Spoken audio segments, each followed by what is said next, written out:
Today's book is The Psychology of Money by Morgan Housel, a global bestseller. It is usually introduced as a Bible for index investors, a guide to long-term investing. But the real core of this book is not how to get rich. It is how to survive, how to stay in the game without getting knocked out. It is a book about defense. Why do smart people go broke? With this book as our guide, we will ask 3 questions. Is building wealth decided by intelligence or by emotion?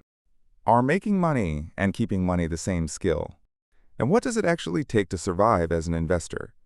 We will look at how readers around the world responded and at 5 historical disasters that show what happens when the warnings are ignored.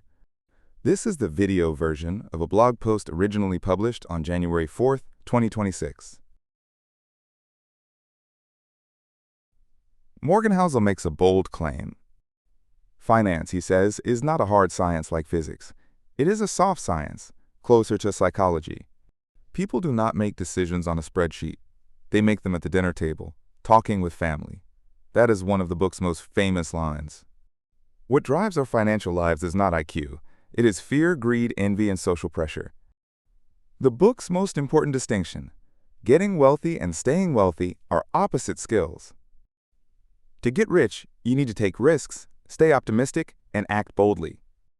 To stay rich, you need the opposite: humility, frugality, and a quiet fear that it could all disappear. Housel argues that most successful people fall because they cannot switch from offense to defense. So how did readers receive this book? Here is a summary of the discussion threads. The most quoted line: if you can earn average returns for an above-average period of time, you end up near the top. Another recurring theme: 95% of the challenge is mental. Staying consistent, day after day, is far harder than choosing the right index fund. That was the consensus among experienced investors. Now for 5 historical disasters, each one a psychological trap from the book. Number 1. People invest in stories, not in math. DC Solar, an American company that collapsed in 2018, sold investments in mobile solar generators, green energy, high returns, and federal tax credits. The story was so perfect that even a subsidiary of Warren Buffett's Berkshire Hathaway put money in. But most of the 17,000 generators never existed. It was a classic Ponzi scheme wearing a clean energy costume. Number 2. Wealth is what you do not see. In 1963, a trader borrowed enormous sums using tanks of salad oil as collateral. Bank inspectors looked inside the tanks and saw oil. But oil floats on water. 99% of what was underneath was plain seawater. The banks trusted what they could see and lent millions of dollars against water. Number 3. People are not rational, they are reasonable.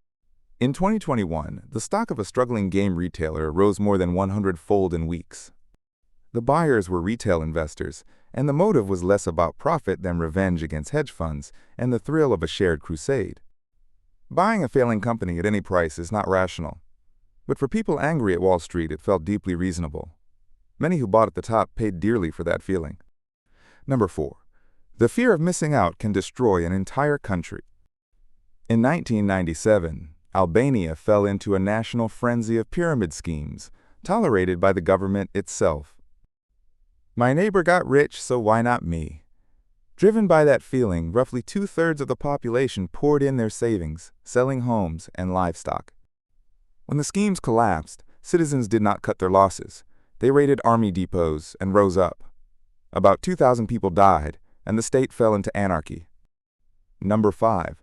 Growth without room for error eventually dies. China's property giant Evergrande borrowed to the absolute limit, betting that real estate prices would rise forever. The moment the government tightened lending rules, the cash ran out. One policy change, and the game was over. Japan walked the same road in its bubble era, when the whole country borrowed against the myth that land prices never fall. Growth built on maxed-out leverage is a sandcastle. What these 5 disasters teach is not how to find the best stock. It is how to hold a position that survives whatever happens tomorrow. Do not get drunk on stories.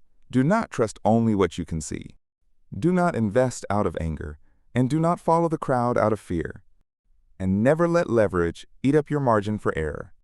Nobody in these stories was stupid. They simply believed, like all of us do, that it could never happen to them. In investing, survival is not the opposite of growth. It is the precondition for it. Only those who stay alive in the market get to enjoy the fruit called compounding. So how much room for error is left in your portfolio right now? You can find the full analysis and more reader reactions on our blog, Segahan. The link is in the description. Thanks for watching.